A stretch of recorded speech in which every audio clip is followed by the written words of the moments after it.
Rapunzel and the Golden Sun. Once upon a time, in a land where the sunlight painted the hills gold, there lived a kind couple who dreamed of a child. Their little cottage sat at the edge of a magnificent, whispering forest, and in the very heart of that forest, there was a beautiful, walled garden. But this garden belonged to someone else. It belonged to a woman named Elara. Elara wasn't a wicked witch, but she was lonely, and she loved the glowing, golden flowers that grew there, which she called sundrops. She believed their gentle light kept her magic, and her solitude safe.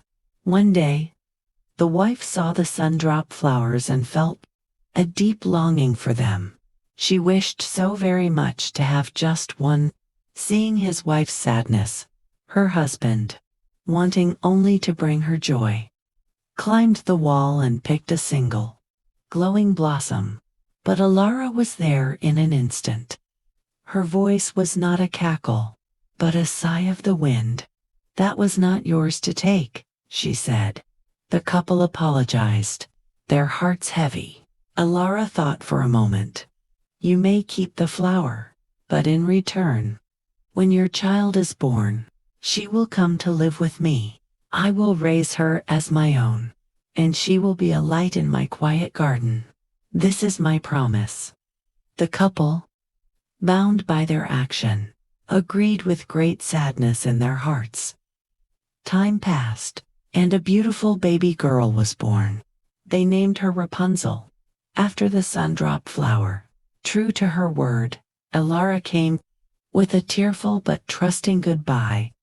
The parents let her go, seeing the gentle, if lonely, love in Elara's eyes. Elara raised Rapunzel in a tall, graceful tower. It wasn't a dark prison, but a sun-filled home. Rapunzel's hair was extraordinary. It grew long and strong, and shimmered like woven sunlight. Elara loved her dearly, but she also feared the outside world. "The world beyond our garden is full of sharp stones and tangled paths," she would say. "Here, with our books, our paints, and our garden, we are safe and bright." So, whenever Elara visited, she would call out, "Rapunzel, Rapunzel, let down your golden hair." Rapunzel would wrap her long braid around a hook and let it fall. Elara would climb up, bringing supplies and stories. Rapunzel was happy, but she often gazed at the horizon. She wondered about the distant lights of the village during festivals and the sound of laughter carried on the wind. She especially loved to watch the lanterns that floated into the sky every year on her birthday. She didn't know they were sent by her parents, who never forgot her, wishing their lost daughter light and love. One day, a young explorer named Leo was passing through the forest. He was kind and curious, mapping the stars and collecting interesting stones. He heard the most beautiful singing floating from the tower. Following the sound, he found the tower, but no door. He hid and watched as he arrived and called up. He saw the amazing golden hair tumble down, and saw how Elara climbed. His heart was filled not with trickery, but with wonder. "Who is that with the voice of a songbird?" he thought. The next day, when Elara had gone, he stood at the base of the tower. He took a deep breath and called softly, mimicking the rhythm, "Rapunzel, let down your golden hair." Up in the tower, Rapunzel paused. That wasn't Elara's voice. It was a new voice, a young voice. Her heart beat with excitement. After a moment's thought, she decided to trust her curiosity. She let her braid fall. When Leo climbed up and tumbled into the room, they both stared in surprise. "Hello," he said with a warm smile. "I heard you singing. It was the most beautiful sound. In the forest." Instead of fear, Rapunzel felt a spark of friendship. Leo told her of the world, outside of friendly markets, starry night picnics, and the yearly lantern festival. He showed her a smooth, gray stone he'd found by a river. Rapunzel showed him her paintings of the view from her window. They talked for hours. Leo visited many times after that. Always when Elara was away, he brought her a seashell, a feather from a bluebird, and stories of his travels. Rapunzel's world, which was once just the tower and the garden, grew as wide as her imagination. One day, she told Leo about the lanterns. "They look like floating stars," she whispered. Leo's eyes lit up. "That's the kingdom's festival for a lost princess." He paused, a connection dawning in his mind. He couldn't quite see yet. "We should go see them together." But how? Elara would never allow it. Then, Rapunzel had an idea. "We must tell her. We must speak from the heart. Secrets grow in the dark, but truth grows in the sun." The next time Elara visited, Rapunzel's hands were trembling, but her voice was steady. "Mother," she said, "I have a friend. His name is Leo. He has shown me that the world is not all sharp stones. It has kindness, and wonder, and lanterns that rise for the lost." Elara was startled and sad. She feared losing her light.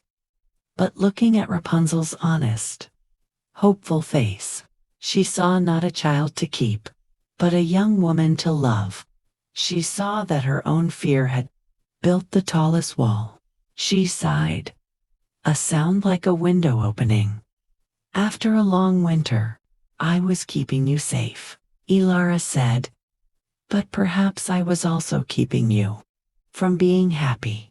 A bird raised in a cage doesn't know it can fly, even if the cage is made of gold." Elara went down the tower. She met Leo and saw his honest eyes. She realized true safety isn't in walls, but in wise choices and trusting good hearts. Together, they devised a plan. They would weave a strong, soft ladder from silk, and vines a new way down, a symbol of trust and readiness. On the evening of the Lantern Festival, the ladder was ready. Rapunzel, with Elara's blessing and Leo by her side, climbed down from her tower. For the very first time, they reached a hill overlooking the kingdom. As the first star appeared, hundreds of golden lanterns were released into the twilight, drifting up like a constellation, rising from the earth. Watching them, a deep, warm memory stirred in Rapunzel's heart, a feeling of two loving faces she had long forgotten. And in the village square, her parents, releasing their lantern, felt a sudden, sure hope spark in their hearts. The story doesn't end with a single kiss, but with a reunion built on love. Rapunzel, Leo, and Elara found her parents. There were tears, laughter, and so many stories to tell. Rapunzel didn't leave anyone behind. Her world simply grew bigger.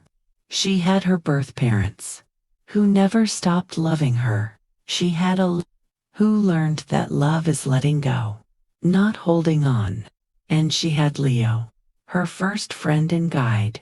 And so, Rapunzel learned that there are many kinds of families, and many kinds of love. That being brave means speaking your truth with kindness. And that sometimes, the most magical thing isn't hair that shines like gold, but a heart that is open, honest, and ready to build bridges instead of walls. She visited her tower often, for it was a part of her story. But now, her home was wherever love lived in the wide, wonderful, and welcoming world. So close your eyes now, little dreamer.